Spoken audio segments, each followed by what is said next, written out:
Howdy, guys. Attorney Walter Hnot. Now, I know what you're thinking. We're starting super late, and the reality is I don't even know where my phone is at the moment, so I'm going to have to find that at some point during this. But I am super beat and tired from working on the farm. But we're going to go through this whole section without the phone, and then I'll go find the phone, and we'll be able to do the other sections as well. Now, this video, I'm only going to be doing one section, which is essentially what happens when the money runs out or when the money runs low would be a more accurate description.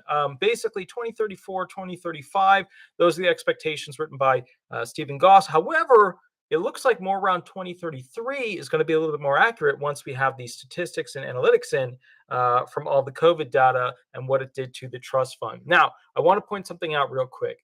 Has money been taken from these trust funds and used by Congress? Yes. Are we going to do a totally different video on that?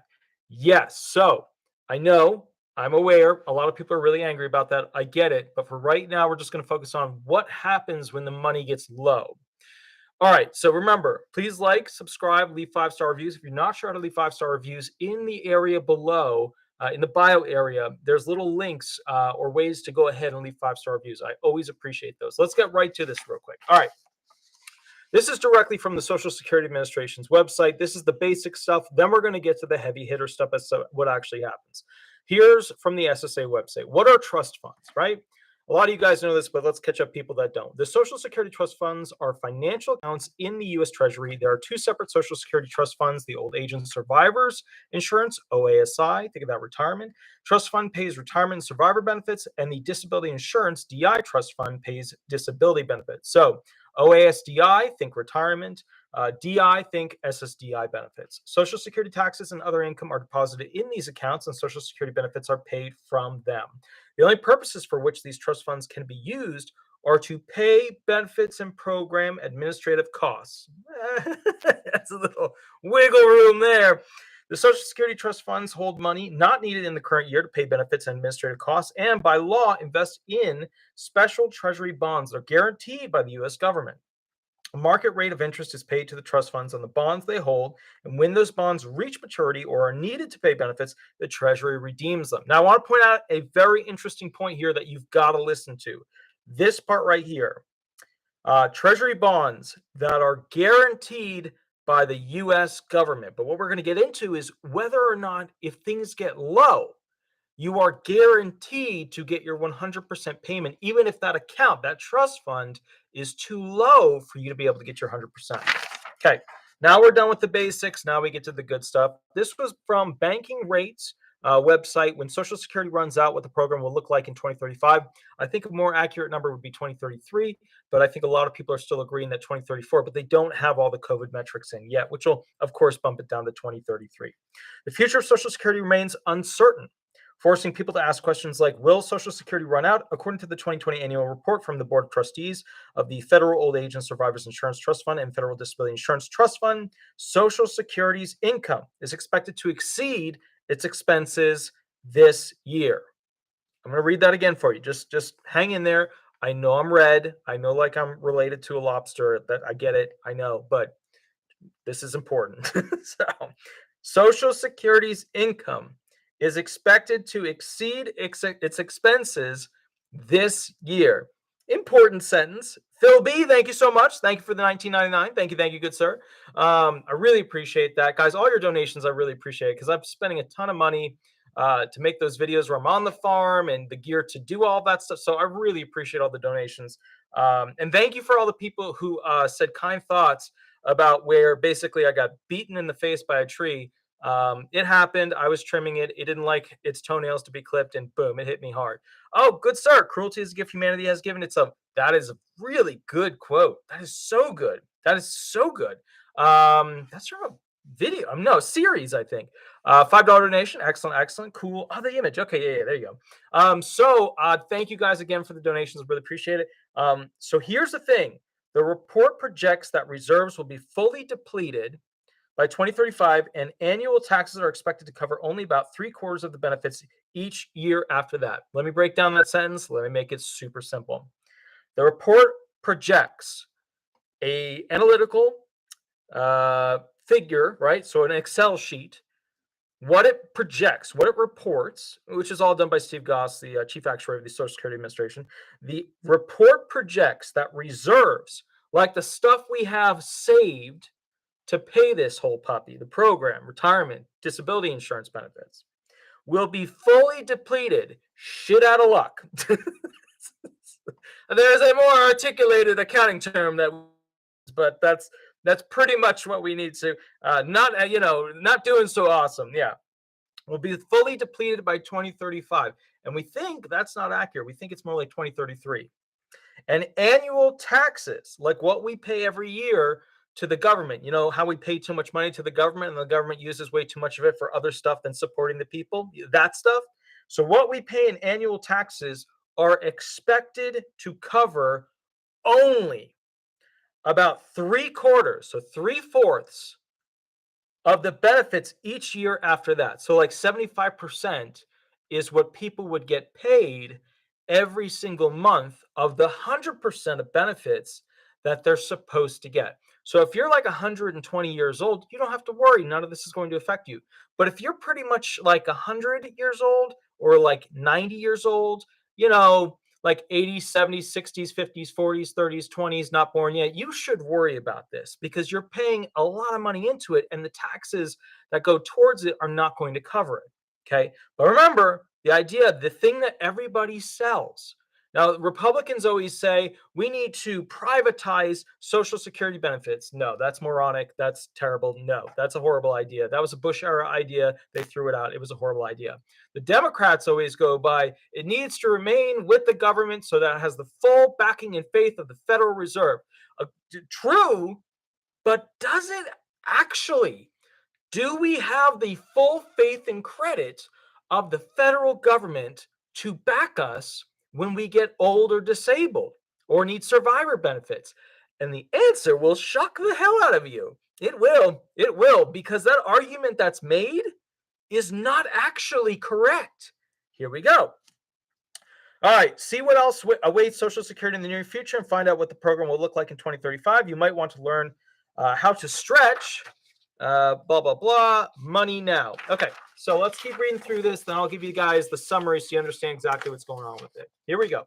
Why Social Security is in trouble. Part of the problem can be attributed to longer life expectancy, a smaller working age population, and an increase in the number of retirees. Okay.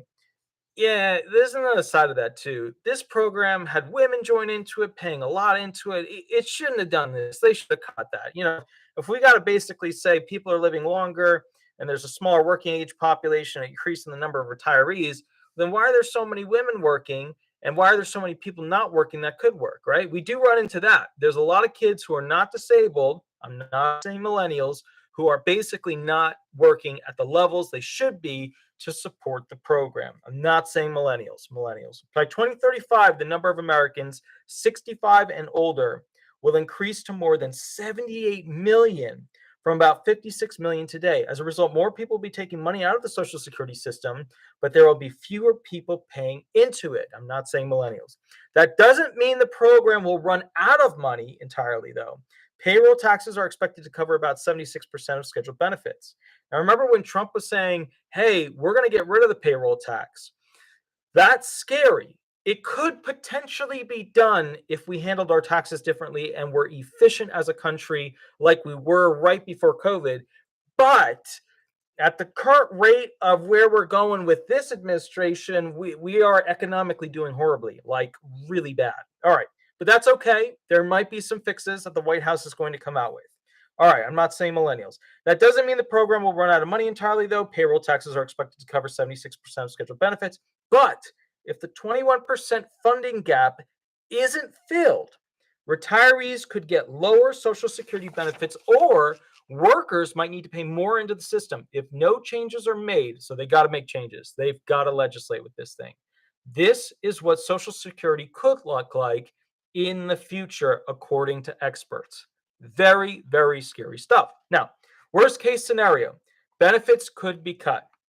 If you plan to rely on the program in 2035, keep in mind there's a chance you could receive less in Social Security benefits than you might have expected. If no changes are made to deal with the trust fund shortfall, benefits would have to be reduced by 23% according to the 2020 annual report from the Trust Fund's Board of Trustees. Now remember, the 2020 annual report only has some bad COVID news in it. It doesn't have all the 2021 bad COVID news in it. So it's going to actually get worse than what's currently at. Now, a lot of guys, remember, a lot of people will send me emails after this to my business email and tell me, why am I scaring people? I was the first person to report on this on YouTube out of every single human being on earth. And it was, of course, true and correct because it came from the chief actuary of the Social Security Administration who watches what's going on with the benefits. People get upset with me because they don't like that I have negative news. If you don't realize that this program is going to have a real big problem within the next 10 years, then please, please, please start becoming available to the idea that you have to become interactive with the program and learn more about it. Even if you do nothing other than learn more about it, please learn more about it. Because if you learn more about Social Security, the program, you're more likely to be interacting with it and helping things change for the better for the American people. Here we go. For many retired adults, that kind of cut in benefits, the 23% reduction, would represent a big financial hit. Social Security provides at least half the income for 50% of the elderly married couples and 70% of elderly single people, according to the Social Security Administration. Yeah, if they only got like 75, 76, 77, 78% or whatever, people wouldn't be able to survive. You would have a horrific existence. They would have to survive like people on SSI that are getting the 1/3 reduction rule, which is totally unfair. It is likely that benefits will be cut. Some experts doubt that a big slash on Social Security benefits is forthcoming. The ramification, and this is a quote, the ramifications of that event would be beyond traumatic for everyone in the country, said Joseph E. Roseman Jr., a Social Security expert and retirement planner at Retirement Capital Planners. You've got a national disaster on your hands. That's why he thinks Congress will step in before 2035 to prevent such a deep cut in benefits. Mary Beth Franklin, a Social Security expert and contributing editor for Investment News, agrees that a big cut in benefits is unlikely.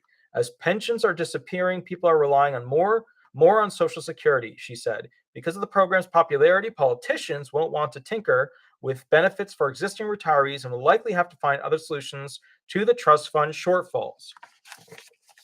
So the experts, right? The experts weighing in on this believe that it won't happen.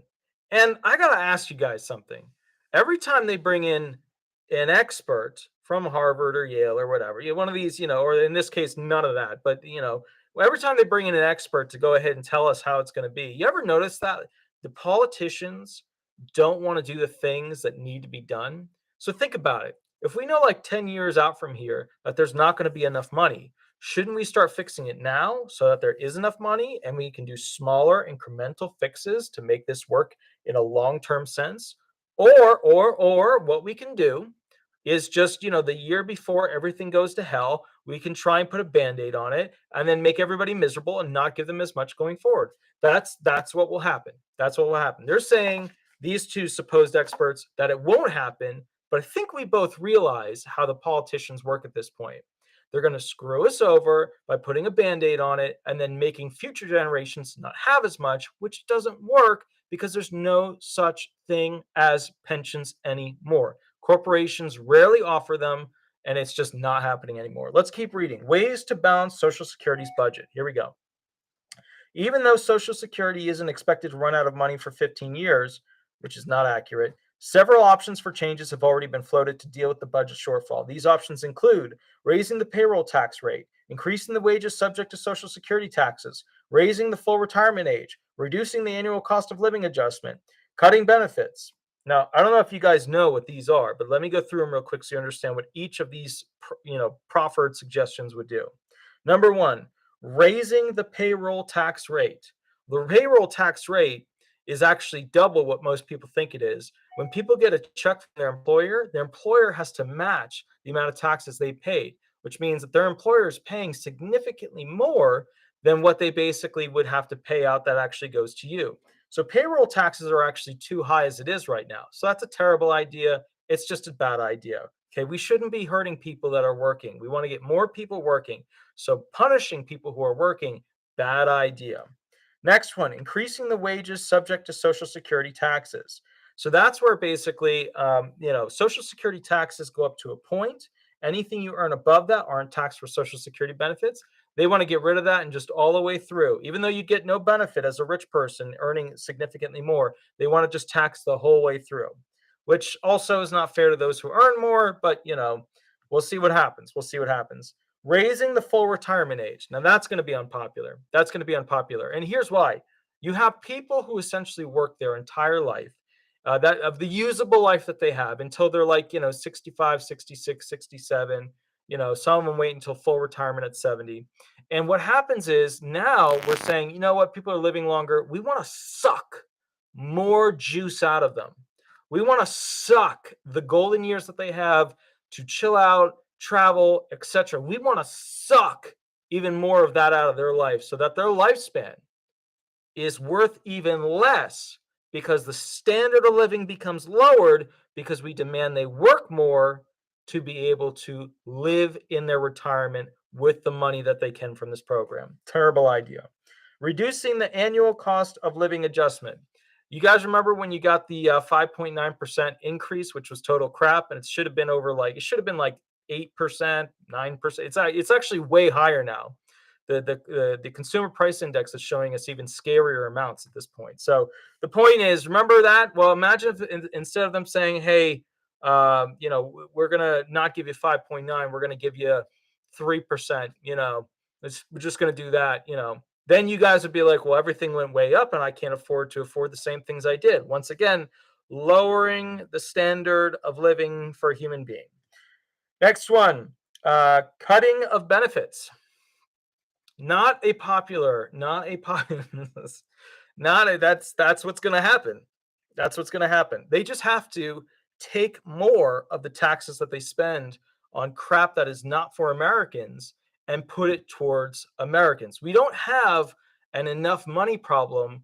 We have a politician problem that does not have an agenda to support the American people. Let me explain to you a little background as to how these politicians work.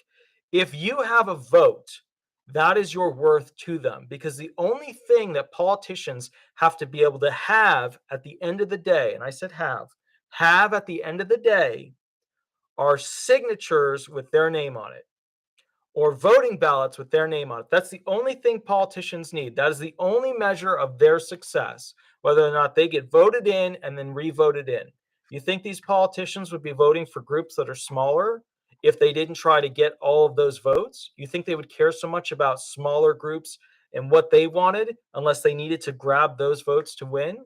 You think the disabled would matter as much? You think the LGBTQ community would matter as much? You think minority-based groups would matter as much? No, they wouldn't matter at all to these politicians unless the votes were needed to keep their job. That's the reality. All right. Now, let's go through this a little bit more. Okay, so here we go. The Social Security payroll tax rate could rise. If benefits aren't cut, tax revenue for the program will likely have to increase. One way to do that is to increase the payroll tax rate. Social Security is funded through a 6.2 payroll tax that workers pay, plus another 6.2 that employers pay. Self-employed people have to pay the full 12.4% themselves. Okay, so whenever you guys think that it's not low, 12.4% go to this. Okay. What would happen if the trust fund reserves become depleted? The payroll tax would need to increase by 3.14 percentage points. That's a lot. That's a lot. We're now over 15, approaching 16% payroll tax. Okay. According to the 2020 annual report from the Board of Trustees, if nothing is done until 2035, the increase would need to be 4.13%. And now we're well over essentially 16% of your payment that you receive to survive throughout your life is essentially going to this. Okay. However, Roseman doesn't expect Congress to raise payroll tax to boost trust fund reserves. There's probably the least appetite for that than anything you can look at. He said it's a tax increase. And as we know, any government entity that wants to increase taxes needs to be removed and sent to Australia. Next one. What Social Security would look like in 2035 with this change. An increase in the payroll tax rate could take different forms. Currently, the total payroll tax is allocated equally between the employee and the employer. The projected tax increase of 3.14% could be allocated equally among employers and employees, or allocated more to the employer to hide the tax hike from taxpayers. And what they said right there is exactly how our politicians think. I'll read it again. Just listen to the lies and the covering up of things. Here, I'll read it again. The projected tax increase of 3.14% could be allocated equally among employers and employees. Or, here's the good part, allocated more to the employer to hide the tax hike from taxpayers.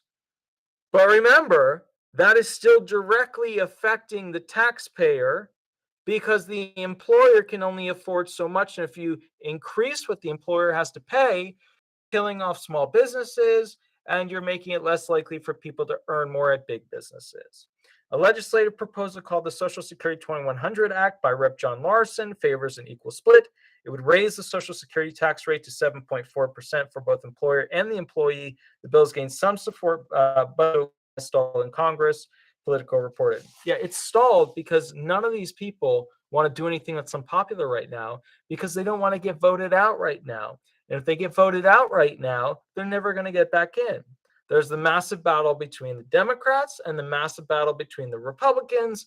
And these two basically are worried about how they're going to get more votes. Okay.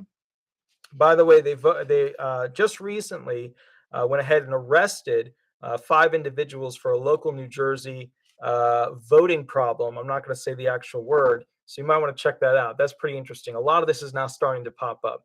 Leanne, thank you so much for the $20 donation. I always look for your comments. Although I've been on the farm, so it's been hell, so I've been running around constantly working. But anyway, guys, thank you so much. I really, really appreciate it.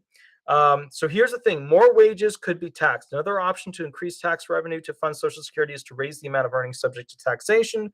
Only the amount of wages up to the Social Security contribution and benefit base are subject to Social Security taxes. What they're saying here is that we tax you for Social Security benefits. So if you earn this much, and this is like, $500,000, we tax up to here for Social Security benefits. And that's because there's no potential gain for people up at that point. And they could be paying millions of dollars, right? If they made like 10 million or 15 or $20 million that year, they could be paying millions of dollars for something they get absolutely no benefit for. So the rich are not going to support that, which means this thing is not going to go ahead and get through a lot of the basic committees that they would need to. Why? Because the rich help fund the politicians, which they want to stay in. No new news there. I'm going to skip all these things real quick because you already know what they are. I just did a summary of them. Bottom line with this whole program is that we have a problem. Now, I want to answer a theme. Somebody called the other day and said to me, hey, Attorney Hnot, are we insured?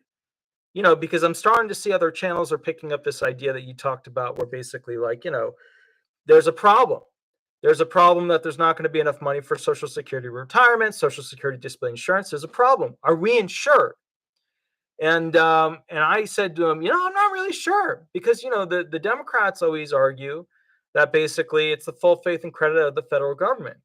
But doesn't that mean that we're insured? Don't we get our full benefit no matter what? So after researching it, I realized that no, we're not actually insured. So this argument is basically that yes, the federal government will be, watching over it. We won't have a Bernie Sanders or not a Bernie. We won't have a what was the other guy? The Bernie I forget. It's the guy who did that whole trust fund fiasco. I forget his name. It's the other guy. I think it's Bernard, whatever. Yeah. The bottom line was he stole a bunch of people's money, did a whole Ponzi scheme, and then boom, it all fell down. Which is ironic too, because the Social Security system, just so you know, is a Ponzi scheme. The people who are receiving are being paid for in part and heavily by the people who are currently working. It's a big Ponzi scheme. So the thing is this, at the end of the day, the problem is we don't have a great solution. And politicians don't want to touch it because they don't want people to be afraid, because politicians know the number one rule when it comes to getting voted back in. If people go to bed worried, they don't get voted back in. If people go to bed happy, they remain in office. So here's kind of the bottom line. There is no special, you can call it whatever you want, but full faith and credit coverage, insurance, if you will, for if this situation occurs. And the reason why is pretty simple. The reason why is that's just too much money. It's too much money to go ahead and make the whole thing work and pay out all these Social Security benefits. So what's going to happen is they're going to have to find another way to pull funds. It might have to come from agencies. It might have to come from the war, aspects of our, defense budget. It might have to come from other areas. But the bottom line is what the people paid in, the people should be able to get out to use at 100%. If that means we have to have a smaller government, that's okay. That's okay. The government is not supposed to be so big and massive that it can't afford what the people already paid into it. And remember, what you pay into it is a massive amount of money compared to the little bit you get on a month to month coming out of it. So that's something to think about. Bernie Madoff, there you go. So, bottom line is, guys, I have to go get the phone. I'm going to call the gent that basically gives us an update on Ukraine. I know some people really like that. Let me go ahead and go get the phone real quick. I will be right back.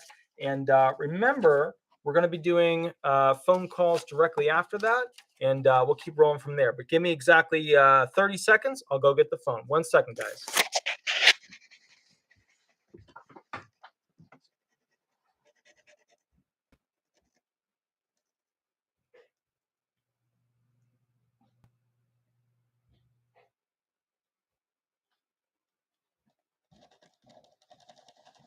Okay, guys. Cool. We're back. Let me get this set up over here. Perfect. I'm in New Jersey, so it's not the usual setup. Let me see if I can get a hold of him real quick to begin the process of this, and then we should be good to go from there. Give me 1 second. I think there's a way I can search right in here. Perfect. Let's see if we can get this rolling and get him on the phone real quick, and then we should be good to go and get an update on it, because I don't even know what's been going on with Ukraine at this point. I know that they keep showing Russian jets getting shut down. Howdy, good sir. How are you doing? Doing outstanding. And you? Very good, very good. So walk us through what is going on with Ukraine, because I see little things here and there, but it doesn't seem like the media is as interested in what's going on with the war over there anymore. But walk us through what's going on. Well, first, let me thank you for allowing our group to be an informative source from what we received. Our group takes the information, verifies with multiple sources, including secure, private, and public. Then collectively, we use independent scoring of the content for validation using some real state-of-the-art software.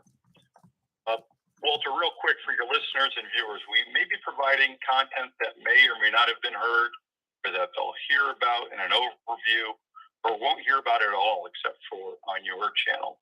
We do understand, and today's information may be upsetting to certain folks around the world that are listening. Upsetting people is not what we're on your channel for, and it's not our purpose.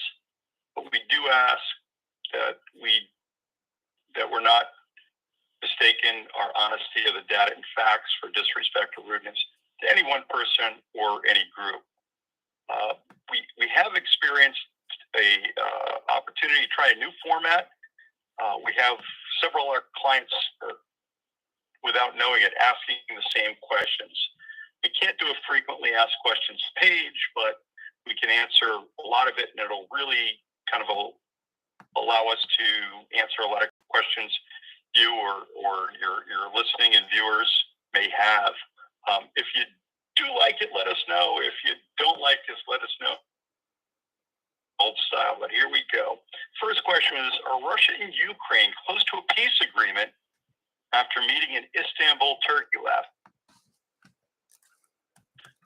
Russian Foreign Minister Lavrov said earlier today, or we'll go with today, that the draft of the agreement and the peace meeting was, quote unquote, unacceptable for us, meaning Russia, and this was regarding undisclosed information regarding control of Crimea and the Donbass region.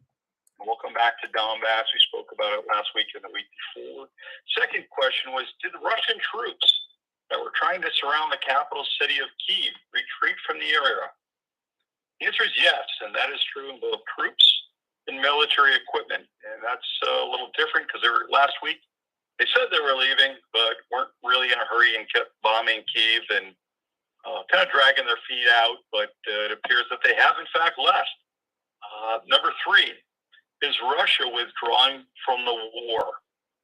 And the answer is no. And again, this is our group's validation of the information we have. It appears from our sources that Russia is regrouping, rearming, and refreshing the troops. It may take a few weeks to rally all that together, and it was termed from our sources that Russia was planning a very concentrated offensive maneuver shortly on the Donbass region of Ukraine. And from our conversations earlier, as a reminder, that Donbass region is the eastern border of Ukraine with Russia. Then the question was, will Russia attack the Donbass region? And we believe the answer is yes, with over a 95% validity. We believe the Russian troop movements that left the northern cities, troops from Chernobyl went north into Belarus, those troops fighting in Cherniv and Sumy both left and returned to inside the Russian border. Troops that were in or near the city of Kharkiv were observed heading south. And our report on the ground, troops from Russia that were on the border south and east of Kharkiv were heading west. Troops north of Mariupol, that's that city that's just continues to be bombarded. In Donetsk, we're heading towards the northeast, and Lunek's troops were heading inside the Donbass region. It appears that the Russian troop movements that we can see and verify are trying to move in concert ultimately to attack and take the city of Dnipro by attacking from all sides. And Dnipro is the fourth largest city in Ukraine. So the troop movements, if they're north of Dnipro, they're heading south. If they're south, they're heading north. If they're east, they're heading west, just planning on encircling the city. And it's pretty overt actions that we're starting to see. Question number 5, is there a reason or a unique reason why Russia wants to take over the Donbass region? And our indicators state in the coming weeks, we can expect a further Russian push in eastern and southern Ukraine to try and take the entire Donbass and to create a land bridge to occupied Crimea. And we talked about this last week. If they can take those cities and maintain Russian control, they now control the Sea of Azov and off of the coast of Crimea, the areas of the northern Black Sea. And that, if they can get that land bridge coming out along the eastern seaboard of Ukraine, it's huge, because now they don't have to bring things in over water, and they can freely move inventory people, whatever they need, up and down that line along the two waterways as well as the land mass. Russian ships, next question. Did Russia already take over the seaports of Mariupol on the Sea of Azov and Kherson in the Black Sea? The answer is yes. Russian claimed control over these very important seaports and still has a pretty firm grip on both of them. We're not seeing some of the information as indicated from the media. The media has taken a step back, and we'll speak about it in a moment. Let me just finish through these questions. Russian warships were attacked and significantly damaged near the port of Odessa. Did the Russians respond? Well, I think the answer here, according to our group, is yes and no. Overtly, there was little response, but what we're seeing now is troops unite and regroup and in for the attack on Ukraine troops that will be in and around the city of Dnipro, in the seaport city of Kherson, where the Russian troops took over. And we believe they're going to be heading towards Odessa. And that's the port where the Ukraine Navy is, and it's a large shipping port as well. I'm going to go into what's happening today, just in the last 24, maybe 30 hours. Not in question form, and we apologize for that. We'll try and be brief. We're going to touch on a couple of key issues that I think are real important.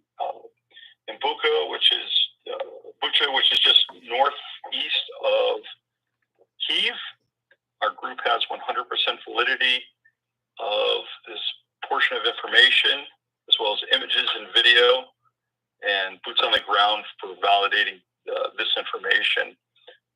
Ukraine authorities said the bodies of at least 410 civilians were found in Bucha and other towns around Kyiv. Victims of what President Zelensky has portrayed as a Russian campaign of murder, rape, dismemberment, and torture.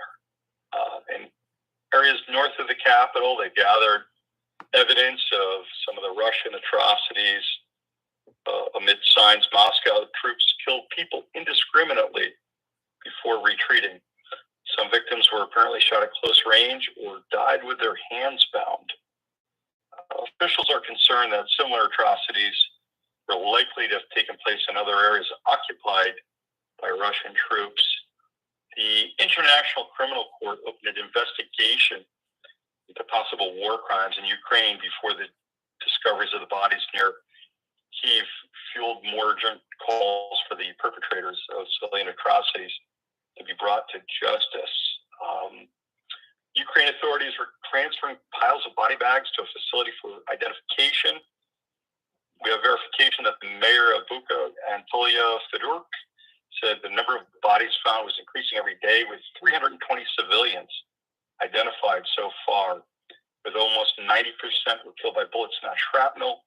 Radio communications have been recorded indicating a very casual demeanor between the perpetrators of these killings. We previously discussed the Wagner Group and are concerned for their use in this war. It's a high probability that the Wagner Group was involved in the mass shootings of the civilians, as well as the shooting massacre in the south central village of Mura in Mali, West Africa last week, in which 300 died. Again, the Wagner Group has deniability by Russian military and government leaders, saying that they don't know who they are, they claim they don't know where they go, and it's that strong mercenary group we discussed in detail last week. Kremlin insists its troops must have committed no war crimes and alleges Ukraine staged images of brutality coming out of Bucha and nearby towns. For those that aren't familiar with the International Criminal Court, ICC, this investigates when it's warranted and tries individuals charged with the gravest crimes of concern in the international community: genocide, war crimes, crimes against humanity, and the crimes of aggression. As a court of last resort, it seeks to not replace national courts, and it's governed by an international treaty called the Rome Statute. The ICC is the world's first permanent international criminal court. It's comprised as an international tribunal. It's located in the Hague, Netherlands. Frequently, it's referred to as just the Hague for alleged tribunal for those crimes. Shifting gears a little bit, we're going into food security, and concerns continue to grow globally due to large infection of avian flu with chickens, turkeys, as well as wildlife birds. It's being experienced in Britain, Egypt, France, India, Israel, Scotland, and Senegal's National Park, which is really popular for tourists, lost 250 pelicans, wild animals, to the bird flu. In the United States, over 18 million chickens and turkeys have been destroyed due to the bird flu. This is a great concern with the cost of raising chicks and nesting chickens. Raising 6%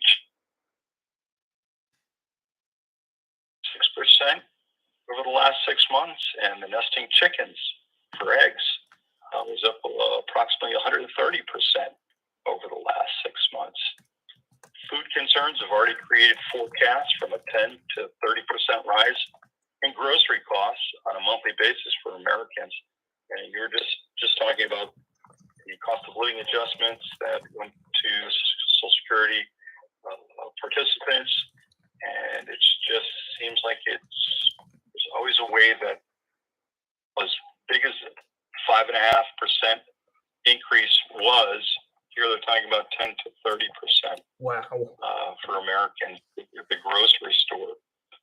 This is due to fuel costs, lack of truck drivers, and other related costs. People not coming to work and not wanting to work. Another genuine concern our group has validated is farmers will not have, I repeat, will not have fertilizer to plant this summer and fall due to the ban from Russia importing the phosphorus nitrogen fertilizer in the United States. We've talked about it before. It's worth mentioning again. This is real. We talked about wheat last week and the concerns in the plain states, and speaking to the experts there about the ability to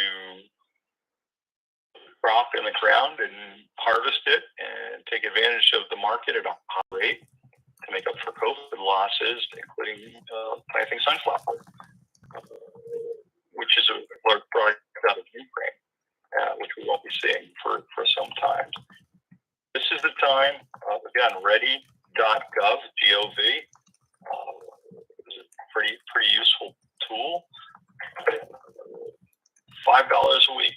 You can find $5 a week. Recommendation is canned goods. And look at the cans you're buying. If you can find some proteins, it'll be helpful for you. If you can't get to the store, or the store does not have that product again, at least you have a little bit of backup. Water, flashlight, and it's really for every emergency, not just what we're anticipating here. And be aware of the expiration dates on products that you're buying.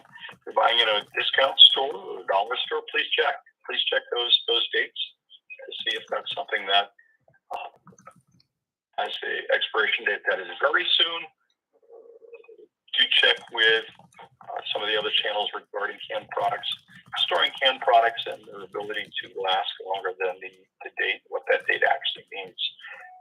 On a final and happier note from Ukraine, a dog that had been separated from his owner and family due to evacuations and bombings that quote-unquote spooked the dog, who ran off as the owner was being the family. The dog kind of disappeared and they couldn't go after him. And an animal health group that is out caretaking for displaced animals and gathering up the dogs from some of the areas that have been bombed, and folks have made their way into Poland and other countries. Ultimately, the group gathered up a group of dogs and they were transferred over to Poland. Word spread through the refugee communities that a group of dogs have been found and brought to Poland with the hope of reuniting the dog with the owners or having someone else adopt a dog. Remarkably, one of the teenage children of the owner had heard this from friends and convinced his father to go with him over to where the dogs were being held, and they ultimately found their dog. Oh, wow. And just, really incredible. Really incredible. Meant to be, no coincidences in our world, and at least the world we work in here. Excuse me, Gary's holding up a sign showing the photo of the dog on it. So it's like, okay, thank you, Gary. Yes, everybody else is clapping. They were glad that piece got brought in, but that's where we're at. We see this as being a long battle, an ongoing battle, and it's unfortunate that this has taken place collectively, with no disrespect to anyone or organization. There are unusual things taking place, unusual support taking place from certain countries. France has 4 submarines. They're called tribal class subs, and they have 4, and they have the ability to carry ballistic nuclear weapons. All 3 of them surfaced at the same time in the Baltics. Is a show of force. But they only have 4? Like that's not just the big ones they have, but like the total is they only have 4 submarines? They have 4 submarines. God, it's an itty bitty number. Like I expected France to have like, like at least I don't know, 50, maybe 100. They don't because to me that would be like what's going to defend them, The United States. Yeah. That was a quick answer. That was good. That was good. So, oh my goodness. Yeah. The United States. Yeah. Yeah. Yeah. So I hope the quick eight questions and answers were helpful, and I didn't want to get into Stinger missiles and drones and strategies and battalion tactical groups, and it's not where it's at. Wow. Well, good sir. That's excellent. That was a really amazing summary on the details, right to the point. Yeah, that was really good. I wanted to ask you. I've heard that some people are being basically dragged into Russia that are Ukraine citizens. Is that accurate, or are they just fleeing away from Russia and actually getting out? So part of the Donbass region, as we've talked about before, has a separatist group, and it's large, and they've been battling Ukrainians for 8 or 9 years now. The death toll just in the separatist regions, the death toll over 18 years, like 14,000 people killed, fighting for both sides of what they feel is their rights. There were allegations made by leaders in Ukraine regarding people being taken across the border, as you said, into Russia. We're not able to validate or invalidate that without actually placing our folks in danger. It's unknown if folks that were in that Donbass region chose to go back into Russia. Could it have been the separatists that were tired of fighting and returned to Russia?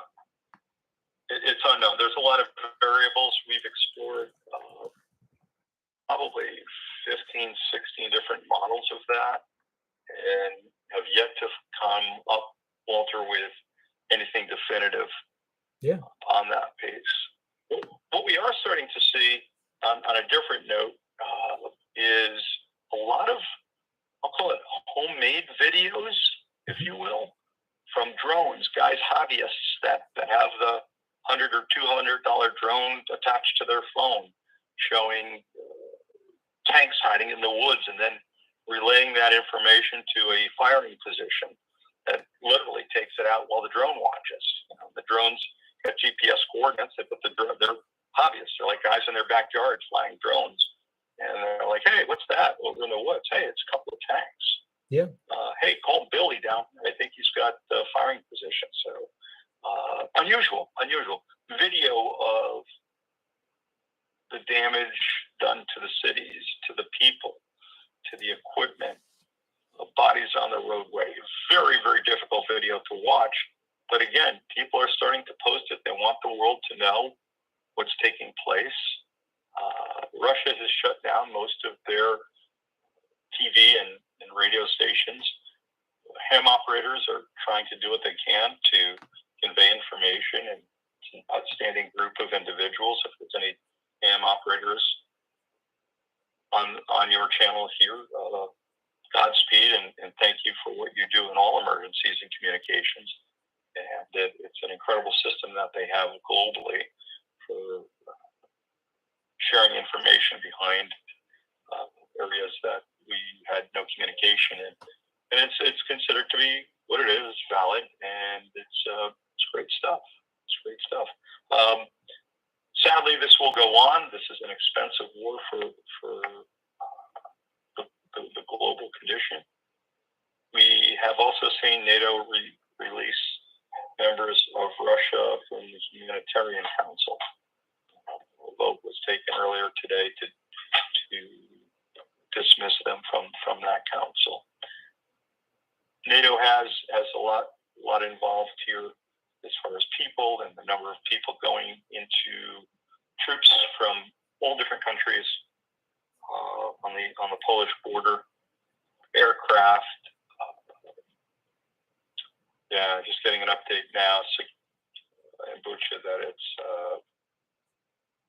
significantly more dreadful than they had anticipated. Ugh. Not good. It's a relay that just came. So, no, it's not. It's horrible, and I don't recall the acts of war, including mass graves. And it's just terrible. And the thought is, we can't do what they have done, but we can certainly hold them responsible for what they have done. I think the Hague and the tribunal are very appropriate resources. But that's what we have. The last bonus question?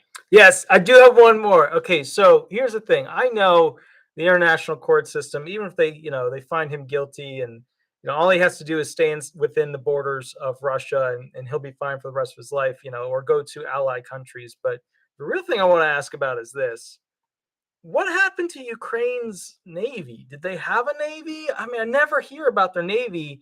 I just hear about like some Russian ship will get blown up. I mean, did Ukraine have submarines? Did they have a navy? And if they did, does it still exist? Well, from a security side, I don't think they're sharing too much about what they have and don't have, but I think their personnel is about 7,000. They have like 4 landing crafts, a minesweeper or 2, like 13 patrol boats, PT boats, and like 1 Corvette, which is kind of like half a battleship, if you will. Yeah. Nothing really crazy. Part of the thought is as the Russian Navy starts going into the Sea of Azov and the Black Sea, which is the northern part of the Black Sea, off the coast of Odessa and Crimea. The thought here is just to bring NATO ships in behind them and basically just, hey, you might be there, but you kind of don't have a way out. Yeah. Without coming past us. So, it's a great thought, but the concern for a lot of the naval analysts that are on our group is indicating that they're concerned for landmines. Not landmines. Landmines, got stuck on another conversation. They're concerned for mines behind the ships. That as other ships approach, whether they're commercial, pleasure craft, or military, would engage these subterraneous underwater mines and basically sink that particular ship. Ukraine has a ship on fire in the Mariupol port. One of their military vessels was on fire. No reason why it was on fire, and no reason who took responsibility for it. So, again, they're keeping that part pretty close to the vest, if you will, and it's frustrating. It's frustrating. We do know that what we're sending over is being used as far as munitions and javelin stingers and other air to ground to air. Who's firing missiles from the sea into Ukraine? A lot of video. It's an active war scene, and it's just very difficult to keep up with some of it. One of the things I think we will see is a different use of equipment if, in fact, pressure comes back in to head towards Dnipro. One of the things that, and it goes back so many centuries in our country, but some of the equipment that Russia was using on the roadways was wider than the road. So subsequently, if that area wasn't hard packed, if you will, Mhm. You're running off the shoulder on both sides, and it's not too difficult to get your vehicle stuck. Mm. I don't think there'll be a return of that type of vehicle on the roadway system. There's a long story that goes back to when the United States was horse and buggy and coach and horse team, and there was a width of the path where the wheels would turn on the buggy or the travel coach, if you will, pulled by horses. And when you follow it along, railway path was the same width as that width between the two wheels. And the height of the train was predicated that all trains could go through the tunnel. And I haven't looked into it, but our people down in Florida indicate that for a while the size of the spaceships that were being rocket engines and spacecraft that was being sent up from Kennedy or Cape Canaveral, whatever it's called there, Kennedy Space Center. If it had to go through a tunnel, it had to be small enough to fit through, and it all goes back to the coaches. This strikes similarly to me and some of the folks that we're working here with regarding the width of the vehicle. And that's just poor planning. That by Russia is just poor planning. Can't handle the weight of the vehicle. The width of the roadway can't sustain it on the shoulders, and it's quite difficult. So, Excellent. I think we're good. Excellent. Well, good, sir. Thank you so much for appearing, on the show. And any additional details?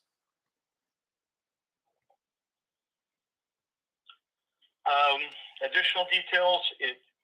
It's horrific, and the term we're starting to see is a term called parallel punishment, and we can probably get into that once we have a little bit more information. But again, for folks here, be smart, be safe, make good decisions in your own best interest, and be prepared.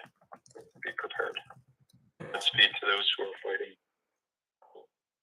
on behalf of free world and democracy in those countries. And thank you. Appreciate the opportunity to share the info.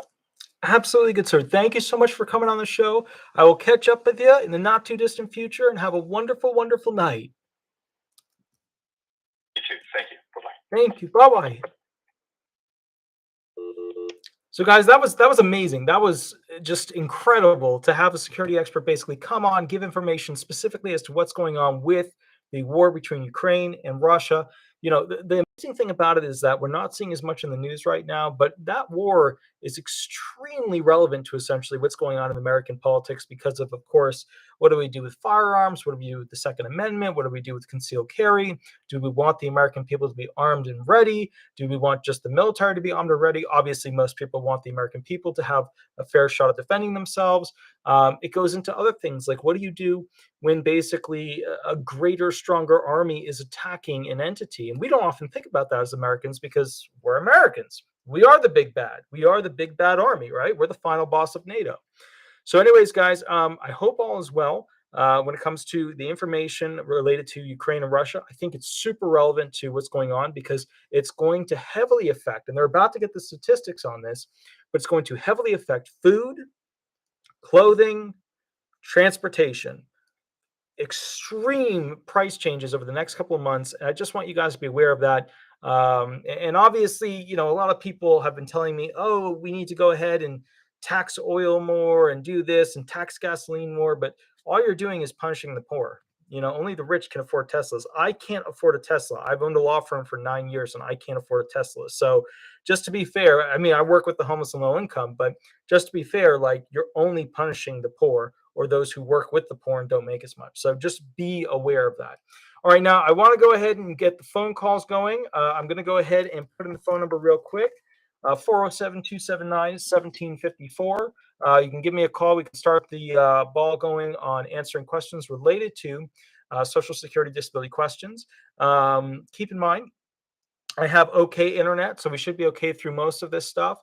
and then we'll kind of get things rolling. So I'll wait until the phone rings, and then we'll go ahead and begin that process.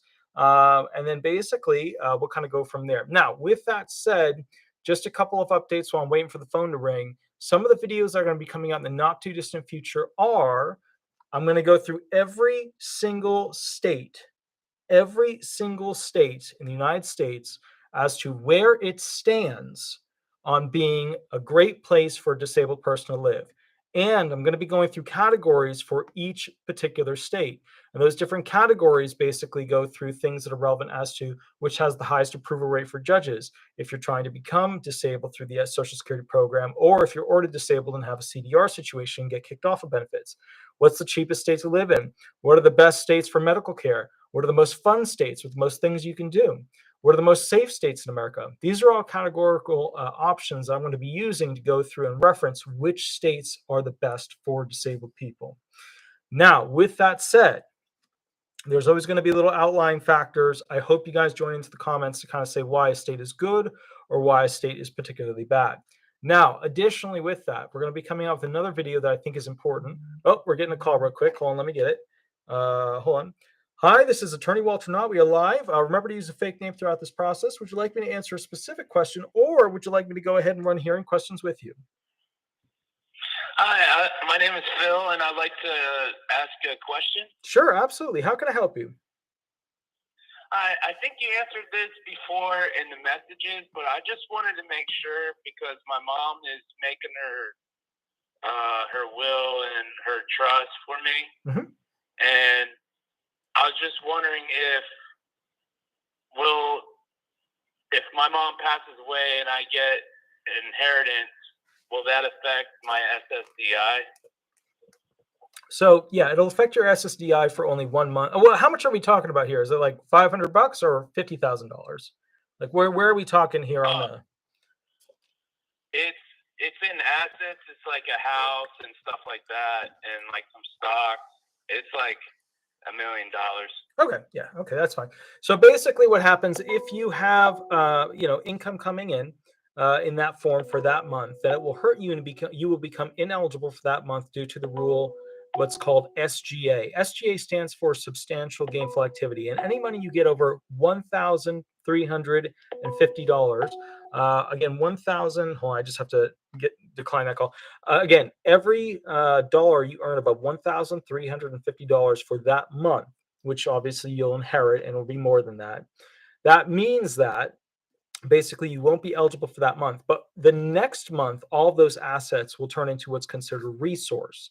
And those resources for SSDI benefits don't count, don't matter. So at that point, you're good to go. You're just going to get stinged for 1 month loss. So you're going to get a zinger there, but only for 1 month. If you were SSI, a lot of those things would potentially kick you off of benefits if you already had a house, already had a car, and you're only allowed to have up to $2,000 in the bank. But you are SSDI, which means that for income purposes, it's going to sting you for 1 month, but then the next month after that, totally cool, becomes a resource, and it won't hurt you.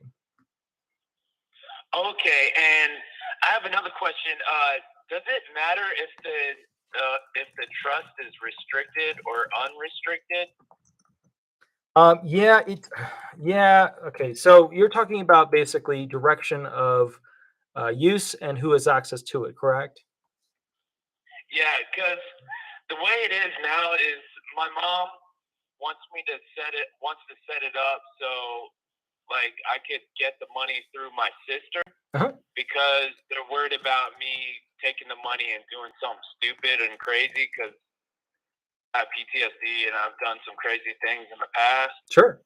And she wants to protect me. She also wants to protect me from getting sued because I have a real bad anger problem and I might punch somebody in the face.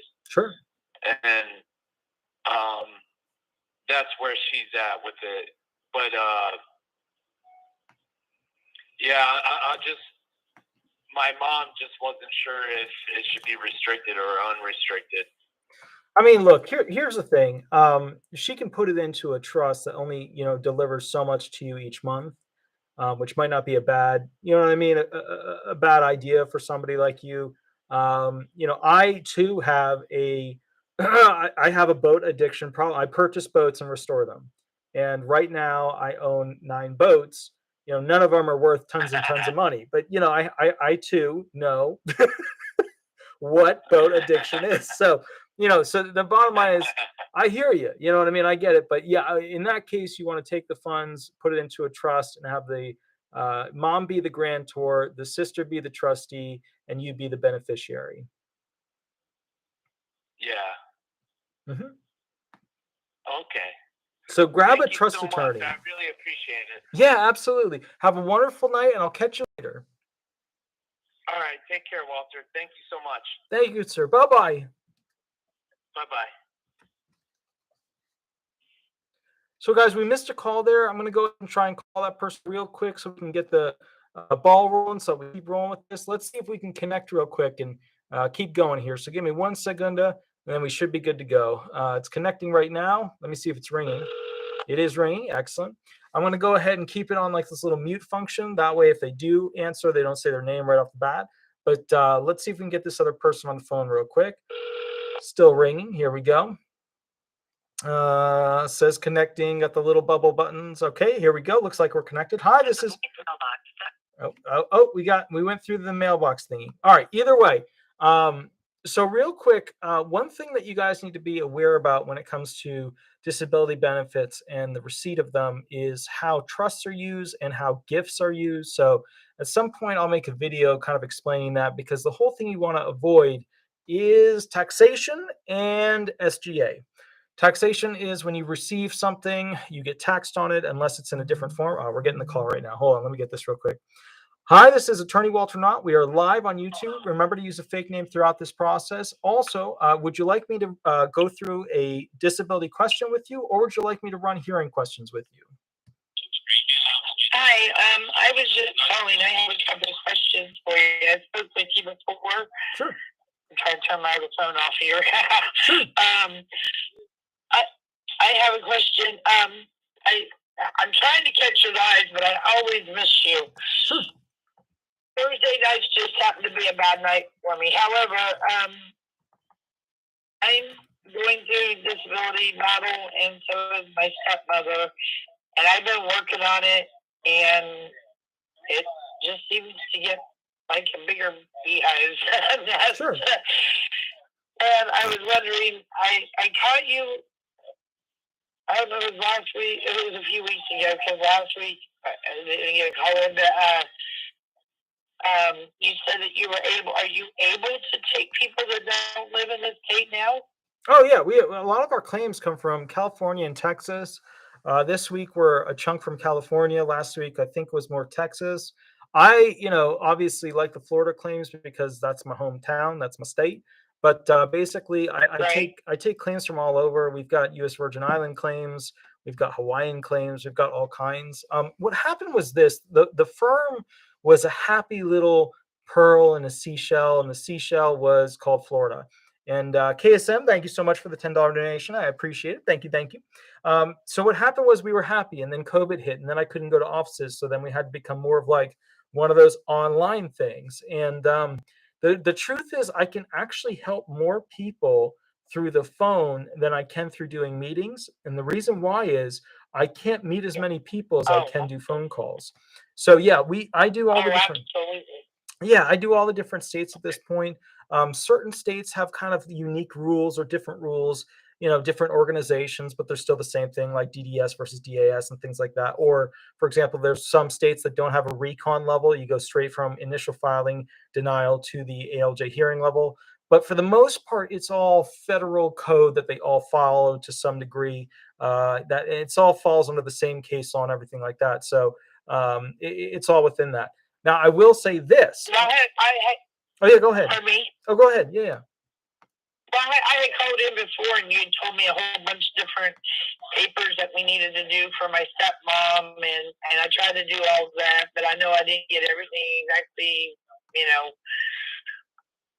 what she needed. She's the one that my dad passed, and they were common law, and they said, "Oh, to prove that you were common law, you got to have this, and this." And then we went and got this, and this, and we handed it in. Well, that wasn't good enough. Now we want this, and the government won't give you this, and this. So therefore, she had to go back and get 1980 and 1990 tax forms where they were both on the tax papers as husband and wife, where they signed it. Mm-hmm.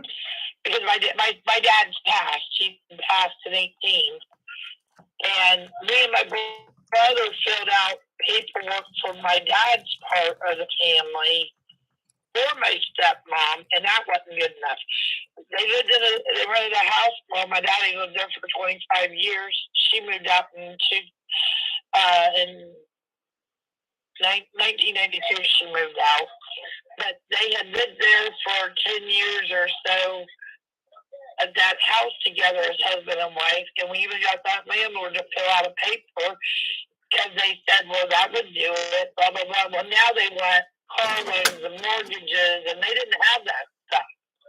I said, you're talking about two older people that my dad was, if you need it, you pay cash, or you don't need it that much. Yeah. I mean, yeah. I don't, Yeah. It didn't do it.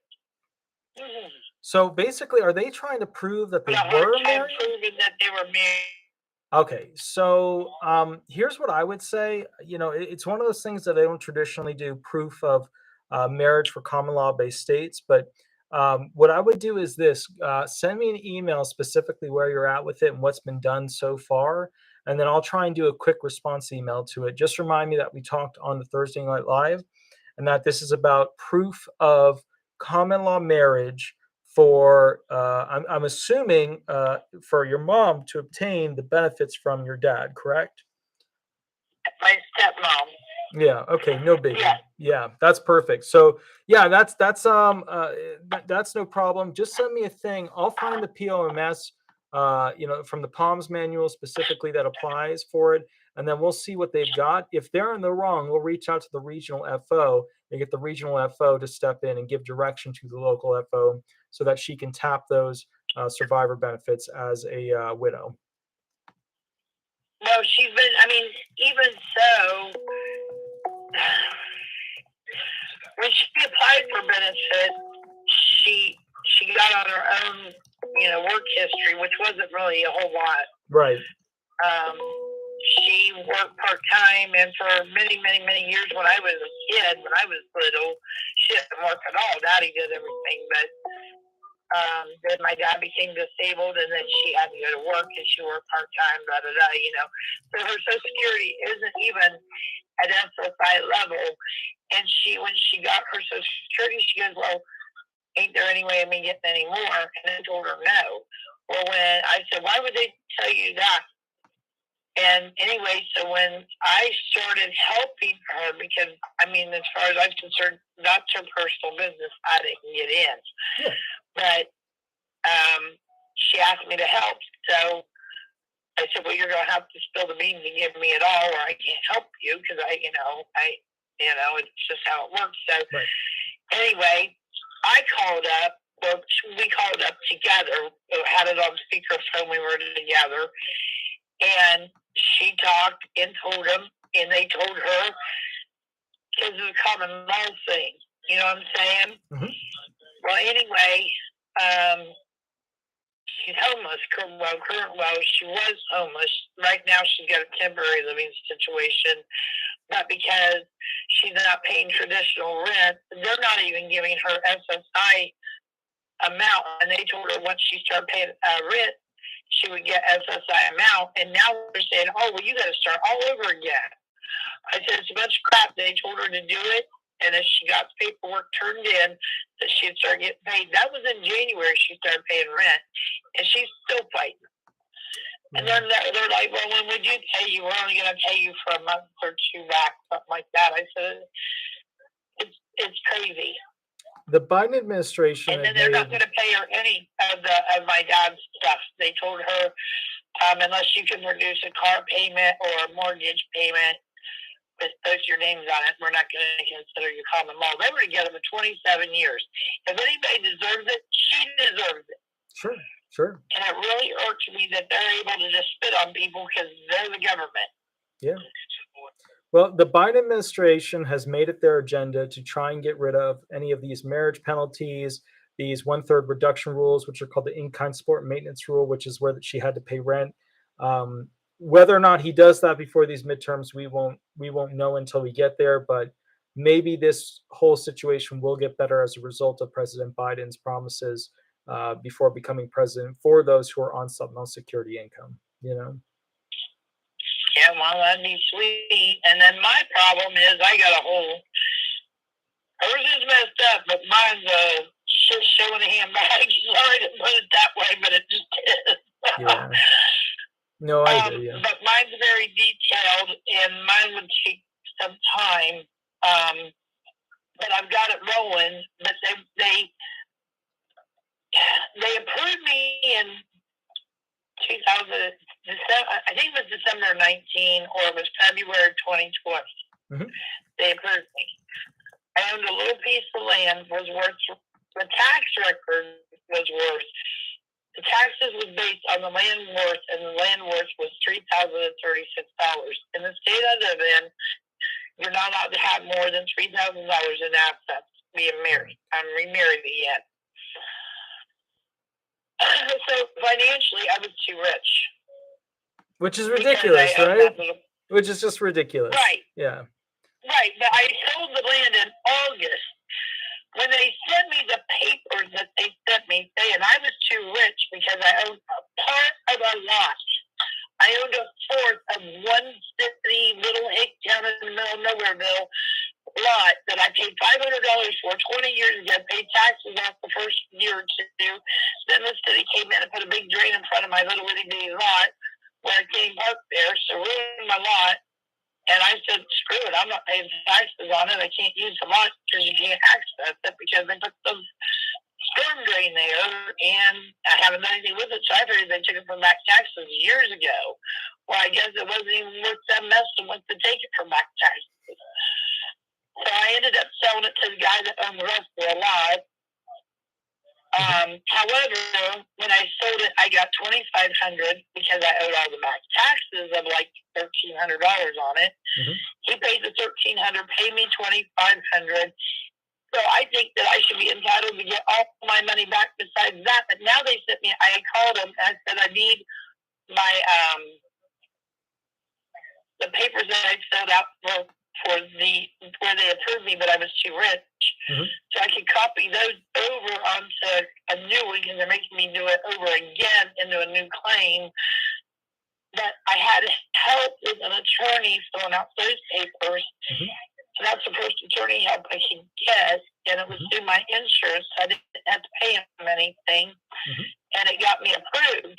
However, whatever I'm doing is wrong, and so I didn't want to do it that way. I want my papers from before so I can just copy them. So I make sure that I'm able to get it this time as well. And all they keep doing is sending me, they sent me another copy telling me that I was too rich to get it from before. But if I put the lot up for sale, I would qualify for payment. If I put it up for sale, that I would have gotten SSI. If I put it up for sale and promised to pay them back the money when I received it. But they never sent that one the first time. I just got it today. Yeah. Well, I would say this, that it's always an income restriction problem. They approach you like, and this is the sad thing. Like when people think about income and having too much, they think about people with like Lamborghinis and, hot orange color schemes. They don't think about people. I think it's somebody with a car more than 10, younger than 10 years old. Right. That's a rich person to be. Right. I drive a 15. Yeah, sure. No, I drive a 2010. Yeah. Let me do that. Yeah, I drive a 2000 truck and a 2010 Prius. But here's what I would say. Write that all up in an email. Send me an email. I'll see if I can help you out with some direction on the asset limit requirements, and then also with the homestead restriction based issue with the or not homestead, the the Commonwealth marriage-based situation, so that your stepmom can go ahead and tap the benefits of your father. You know. Yeah, I don't understand any of it. We're still waiting. She sent a check to Utah to get their back taxes, because supposedly that's where they keep everything forever. Sure. And she sent them a check to them, and it was I forget, $42 a year. So she had to send them a check for $84. She sent it in September. She still had yet to get anything from them. Oh wow! Wow. September, she's been waiting. They canceled the Social Security because she didn't turn it back in a timely manner. They say it's 6 to 8 weeks. It's September. Yeah, not good. Not We're good. closer to a year than we are half a year at this point. Yeah, not good for them. No, not at all. But So why is she being penalized because they're not doing their job? Our government, our Social Security offices in this town, the government offices, the Social Security offices in the town that I live in, have absolutely nobody in the. If you need to talk to somebody, you got to make an appointment, and you got to go in. You got to pay 6-week distance to wear a mask. If we don't have a pandemic, why? So here's the thing. They just opened their offices on the 7th or /6th. So kind of the bottom line is you can go in now if you want to. You don't have to have an appointment. But, yeah, but yesterday they said they didn't say anything about it. You know what I mean? Oh, well. You're allowed in now? You're allowed in now, yeah. But set up an appointment, though, because otherwise you'll be waiting and waiting and waiting. But let me get to the next caller. I will catch you a little bit later, and send me that email when you get a chance. Okay, where would I find your email address at? It's in the bio area below the video. Below the video? Okay, thank you. You got it. Have a wonderful, wonderful day. I appreciate all your help, Walter. Absolutely. Thank you so much. You have a great day. Bye-bye. You too. Bye-bye. Perfect, guys. We're going to do one more phone call. Hopefully, it'll be a pretty darn quick phone call. But I know as I'm saying those particular statements, I realize that it will, of course, not be a short phone call. It will be a 30-hour-long phone call. But let's take this phone call real quick and see what we can do to make this happen. Hi, this is Attorney Walter Hnot. We are live on YouTube. Remember to use a fake name throughout this process. Would you like me to answer a specific question, or would you like me to go ahead and run hearing questions with you?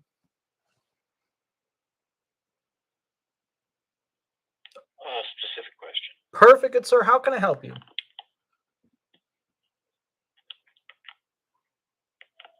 me try and get the volume adjusted. Okay, I had a payee for 2 years. Sure. And it was difficult to remove that issue. Mm-hmm. I have successfully removed the need for my relative being my rep payee. Mm-hmm. And I'm interested in knowing about Second Amendment rights. Mm-hmm. When you look down that form, I don't know which question it is, but one of them is, have you ever been adjudicated as a mental defective? My understanding is anybody with a rep payee is deemed ineligible to purchase, own, transport firearms. Is that correct? And my state does offer a relief program I've looked into where I'd have to petition, my local court for relief from disability. Every state's a little different from what I've researched, but from what I understand, the sheer fact that I had a rep payee for a period of time would make me ineligible to purchase, own, transport firearms. And that form, I'm sure you're familiar with it, Mm-hmm. FFA form.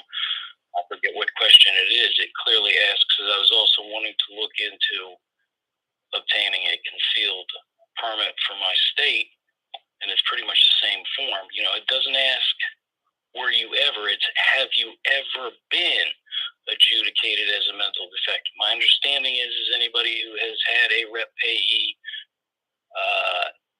is deemed adjudicated as a mental defective. So I don't know the direct answer to that. I'm going to have to look it up. I know in 2016 they passed a new law pertaining to it, so I'll have to look into it. I'm not sure myself, but I can see where this is going to be an especially big problem for those who are VA people who come out, get VA benefits and SSDI benefits, which is, Yeah, no, I mean, I'm not in that category, thankfully, but it. From what I've researched, part of it was, a few administrations on the way out, they signed a law that pretty much restricted a lot of gun rights. I tried to get in touch with you when you did the video pertaining specifically to this. It's been probably a month and a half ago. Mm-hmm. I couldn't get through, and I'm glad I could reach you, at closing. This is a pretty quick question, so I won't tie you up too long, but I just wanted to know, unfortunately, there's no real way. I can't really call the FBI in West Virginia and get a clear answer. I mean, I guess I could go down, get a background check, do my fingerprints, but then I don't know if it would show up. The SSA had my with the rep payee, they had my address wrong. They had the phone number wrong. I mean, I argued with him for 2 years to try and get that corrected. I never could get that corrected because it was, I was under rep pay. I couldn't even really speak for myself for the period of the 2 years, which was extremely discouraging. I have that issue resolved, but everything that I have researched, pretty much, I don't know, and I don't know who to call or inquire with. I don't know whether it's worth just petitioning the local court for what's deemed as, relief from disability, which the state I'm in offers. So, and yeah. Oh, yeah, go ahead, yeah. No, I'm looking for advice. I realize you're in Florida. Florida's a liberal state like my state, but I just, it's like, up to 10 years in prison and $250,000 fine for perjuring yourself on one of those forums. I'd really like to do what is needed properly to. So you're worried about attachment of, and here's the elements to it right here. The new rule basically, under its new rules, the SSA will report those individuals that meet the following criteria to the Attorney General in accordance with his mandate under the NIAA. Rule number 1, the individuals in SSD or SSI. Rule number 2, the individual is found to meet or equal a psychological listing under 12.0 of the Social Security Act. Number 3, the individual was determined by the SSA to be unable to manage his or her own economic benefit, and therefore a representative payee has been assigned to manage the individual's benefits on their behalf. That then makes the SSA report to essentially the Firearms Review Board. Yeah. So, okay. No. Here's the problem with this. Most people that are found disabled are not listing level criteria approval claims. So do you know de facto that you met, equal, or exceeded a 12.0, like a anxiety, depression, IQ limitation, PTSD, OCD? Do you know that you were found via a listing level criteria 12.0, or were you found disabled via a vocational allowance? I don't know. I'm going to assume it would be the first of those two. I don't know how I haven't researched those two. Vocational allowance, what that would be. Do you have the approval letter from the judge? I didn't have to deal with any judge. I was approved in 2019. Mm-hmm. I filled out the paperwork myself. I researched what I needed to do. I applied, thankfully, pre-pandemic. 6 months passed. I was approved. I was sent to a independent doctor of sorts. Mm-hmm. Medical expert. That doctor. Yeah, you had an initial filing approval. Yeah. I was. Yeah. That I was not capable of, made the recommendation that I was not capable of managing my funds. I thought this is how it worked if you're under 65. I had no knowledge of what, I never would have agreed to that if I had understood the problems I would have had. I mean, the headaches I would have had. I was able to update they had the address wrong from the start.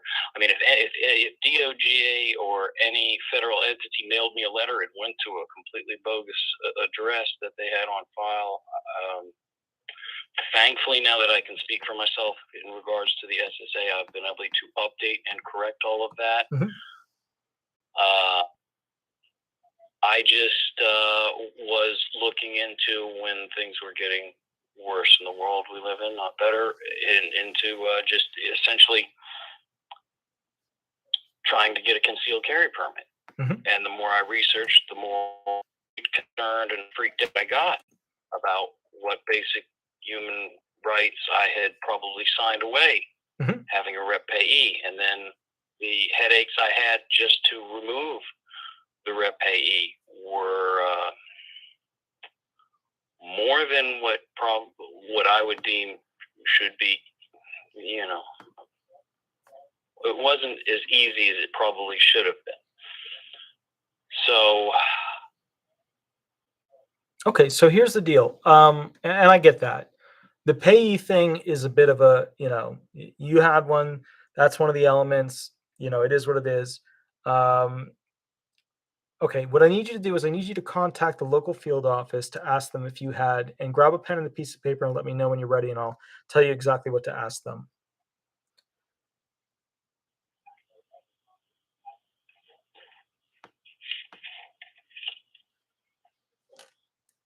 yeah, the local field office isn't necessarily the most.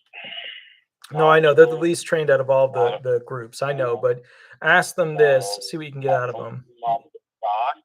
Yeah. So, I'm ready. okay. First question is: were you found disabled via a listing, gridding,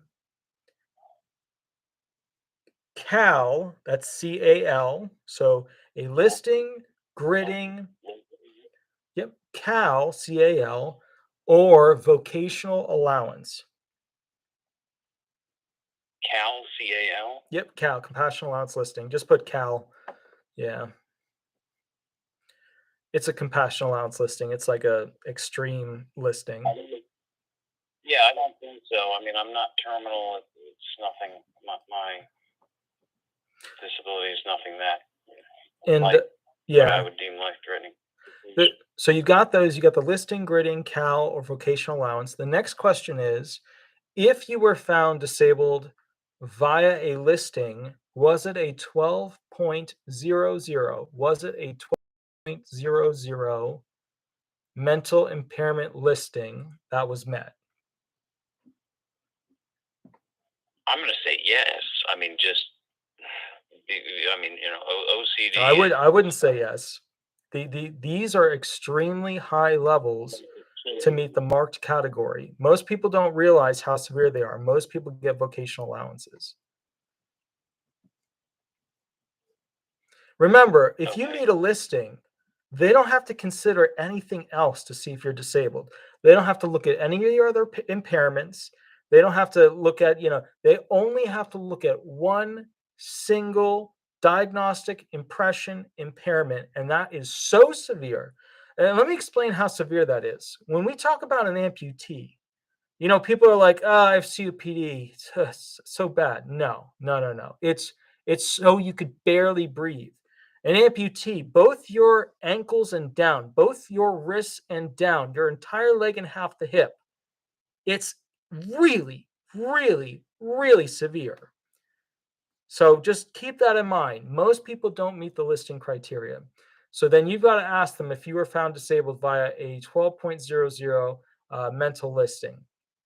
If you were found disabled via 12.00 mental listing, then they're going to report that information specifically to the people that review whether or not you can get a gun. That's just the bottom line. They're going to do that. The criminal background check system, NICS. So and also the Brady Act, Handgun Violence Prevention Act will go ahead and articulate on that. But the point is this: like at the end of the day, keep in mind, you have to be found disabled via a 12.0 listing and have a payee. In that instance, they're going to try and restrict your ability to own a gun. Now that you've gotten rid of the payee, you have to also see essentially, were you found disabled via listing? But if you no longer have a payee, your new question becomes, have you ever had one? You have had one. Can you change your adjudication now to a vocational allowance for other impairments as well? So that's going to be your roadmap to basically being able to own firearms going forward. And also, it wouldn't be bad to have a recent, firearms training course certification under your belt as well. No, understood. I just, I don't know if, my understanding is I'd have to apply to the local court for what's deemed as relief from disability. I don't know whether Florida has that or not.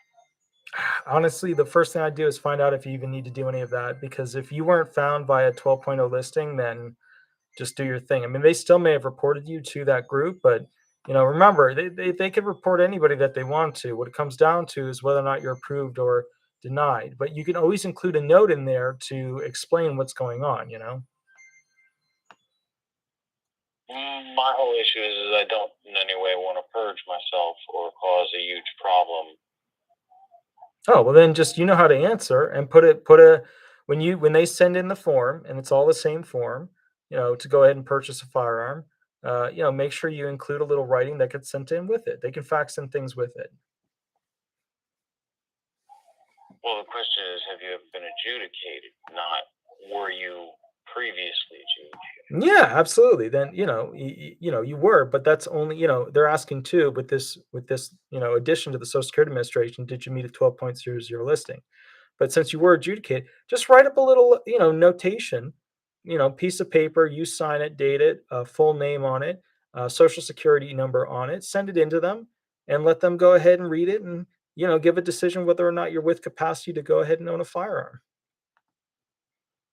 If they're going to say no, they might. And remember, don't play this game of like, hey, ask for forgiveness later. You don't want to buy the firearm and then have somebody show up, knock on your door, and take the firearm, because then you just lost $500 to $1,500. I don't.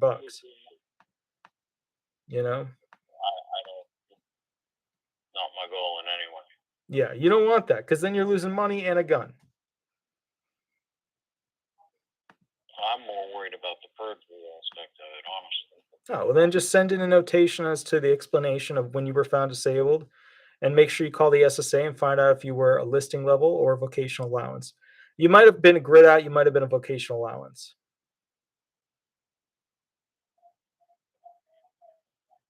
All right, good sir. Okay, all right. I appreciate all your time and all that you do. Yeah, if you're ever up for a chess game. Yeah. I rarely get any time. I mean, I'm on the farm right now, so I literally after this have to go back out to the barn. Yeah. Understood. All right. Well, thank you. Have a good evening. You as well, good sir. Thank you so much. Bye-bye.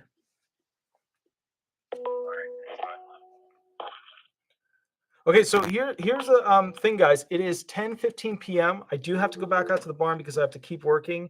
And here's the thing, like, you gotta understand, normally I would keep taking phone calls because we started late and everything, but we started late because I finished in the barn. I came back to the garage. My dad said, hey, I've installed the hitch on the little Husqvarna riding mower. You have to do that thing. And the thing is, where I have to take my hand and shove it up the backside of the Husqvarna riding mower and put a screw into this, or rather a nut into the screw, and then hold it. And the only way to do it is by attaching tape to my finger to the screw and putting it on there. And then, anyways, at that point, I was like, I got to eat before the show. I got to go to McDonald's. So we went to McDonald's. I got my thing. And then basically I got back here, took a really quick shower because I was covered in, horse stall stuff and also paint and stain and guck from under the tractor. I took a shower and basically I was here, but I got to go back out to the barn. We do have some really cool, amazing videos coming up. Some more stuff with me working outside, which I'm really excited about.